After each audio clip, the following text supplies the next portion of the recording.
లచ్చించే వరకు ఎడతామండి మేము. కుండకి పసుపు ఎందుకు రాస్తారంటే ఈ పసుపు అనేది యాంటీబయాటిక్ అండి. ఈ బియ్యం కడుగు గాని గంజి గాని అన్నం వండేసిన గంజి ఉంటది కదా, ఇది ఇందులో పోసి పులుసు పెట్టాలి. మూత పెట్టి పక్కన పెట్టేసుకుంటాం అండి.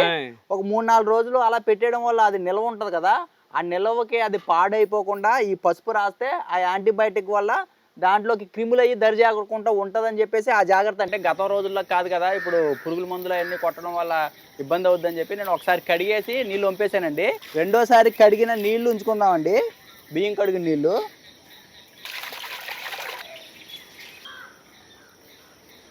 ఇప్పుడు ఇందులో బియ్యం కడిగేసాం కదండి, అదే రకంగా సాయంత్రం అన్నం వండుకునేది ఏమైనా ఉంటే కనుక గంజి, బియ్యం కడుగు గంజి అలా 2-3 రోజుల పాటు పోసుకున్నాం అంటే కుండ నిండుద్ది.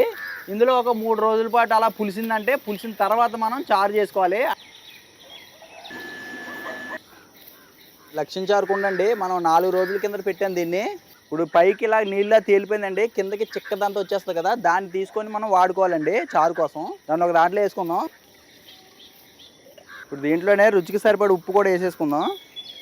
యాక్చువల్గా నాకు తెలిసిన నాలెడ్జ్ ప్రకారం చెప్తాను మీకు. కలి అనేది చూడు, పూర్వకాలం మనం కలో గంజో తాగి బతుకుతాం అంటారు చూసారా. కలి అంటే బియ్యం కడిగిన నీళ్ళని కలి అంటారండి. గంజి అంటే బియ్యం అన్నం వండిన తర్వాత వచ్చిందని గంజి అంటారనమాట.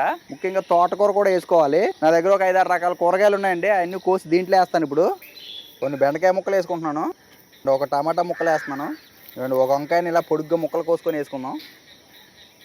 చిన్న ఆనపకాయ ముక్క అండి. దీంట్లో ఇప్పుడు మనం కారం ఏమి వేసుకోమండి, అందుకోసం ఒక 6 పచ్చిమిరకాయలు వేస్తున్నాను. పొయ్యి మీద పెట్టేసి ఒక 15 నిమిషాల పాటు మరిగించుకుందామండి దీన్ని.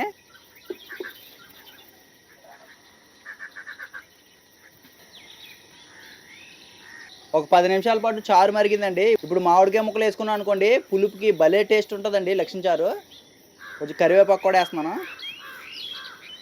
ఇంకొక 5 నిమిషాల పాటు మరిగించుకున్నాం అంటే మనకి లక్ష్మీ చారు రెడీ అండి.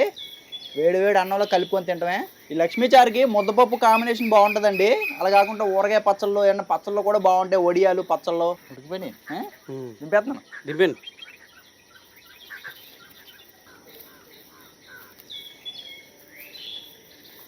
నేను చిన్నప్పుడు తిన్నాను, మా నాన్నమ్మ చేసేది. ఆహా, ఇది ఒక అద్భుతమైన టేస్ట్ అండి. ఇదా బాగా డిఫరెంట్గా ఉంది. అంటే ఉప్పులు కారాలు ఏమి ఉండవు కదా. అవును, నీట్గా. అబ్బా, పుల్లగా అంటే పులిసింది కదా, మరి భలే ఉంది, వెరైటీగా ఉంది. మామిడికాయ పులుపు బాగుందా?